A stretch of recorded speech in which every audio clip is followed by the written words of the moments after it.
গাড়িতে ছাড়তে শুধু এই গাড়িতে পরের গাড়িতে তারপরে থেকে সকালে দুটো গাড়ি। আপনার কথা হচ্ছে আপনারা এখানে কতজন লোক এই কাউন্টারে কাজ করছেন? 1 2 3 4 কতগুলো কাউন্টার? আপনারা যদি সব টিকিটটাই কাউন্টার থেকে কাটেন, যে যেখান থেকে আপনি ভাগ করে দিয়ে 40 জন যাত্রীকে 4 জন লোককে ফোন করলে 10 টাকা করে ফোন হয়।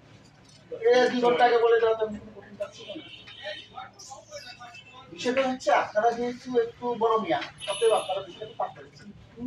না স্যার, মানে জাস্ট না, এটাই ঠিক কথা বলছেন। তোমরা একটু বড় মিয়া, সুতরাং আমরা আমাদেরকে ওইভাবে গুরুত্ব দিন না। না স্যার, এটা তো সার্ভিস। আমরা ভুক্তভোগীদের যেকোনো একটা কথা বলবো। ব্যবসাটা টিকে রাখতে গেলে স্যার সার্ভিস যদি না দেওয়া হয় ব্যবসা থাকবে না। আজকে একদিন 2 দিন 3 দিন 3 দিনে 3 দিনে আমরা টিকিটটা কাটছি আমি নিজে গ্রিন লাইনের ডাউন হবে। এখন আমি কি বলবো? আমি কিন্তু তো মানে এইরকম পরিস্থিতিতে মানে কোর্ট নিয়ে এসে আমি আসছি মোবাইল কোর্টে, তুই টিকিটটা সুপারতে দিতে দেবে।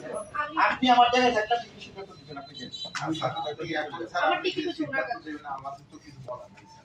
আমি ঢুকে এই কমপ্লেইন্ট পাইছি, আমরা বেরোইছি মনিটরিং এর জন্য, কোর্ট নিয়ে বেরোইছি, পেশকার আছে, সাথে ইন্সপেক্টর আছে, এদেরকে আপনি চিনেন, ওনারা নিয়মিত আসেন আমাদের কাছে, আমার ফোর্স আছে।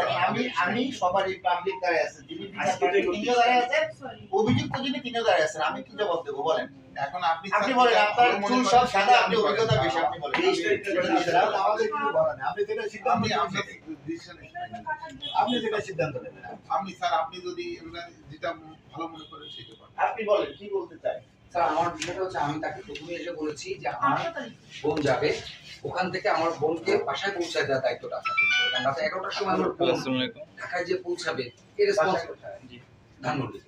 একজনের তো এক একটা কথা, আপনি আমার কাছে জিজ্ঞেস করেছেন, আমি আমারটার কথা বললাম। না স্যার আমি স্যার আমি কি করতে পারি? রাত 11টার তোমরা সময় 2-3 জন আমি ওনারা যখন নামিয়ে দিবে, তোমরা 2-3 জন বলেছেন স্যার ওনারা যখন নামিয়ে দিবে, ওনারা যখন নামিয়ে দিবে রাত 11টার সময়, বোনাস পৌঁছে দিবেন। হ্যাঁ উনি যদি পৌঁছায় দিতে পারে তাহলে তো আমার কোনো ইয়ে নেই।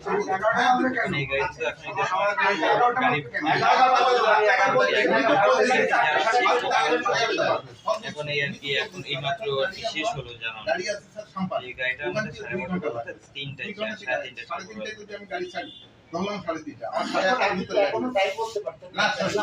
স্যার মেন টাইম হচ্ছে দিয়ে হয়ে গেছে হাতে কোনো গাড়ি না ছিল।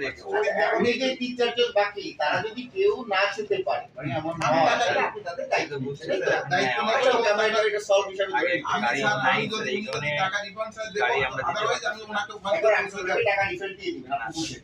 ঢাকা আমি থেকে ওনার যেটা জায়গায় হবে আছি। ওইটাই এখন যাবে। আমি টাকা রিফান্ড নিয়ে আমি যদি কাটবো, এই ঝামেলা পাবে না। স্যার এটা আমি স্যার তো দিতে ওখান পারবে থেকে না। দাদা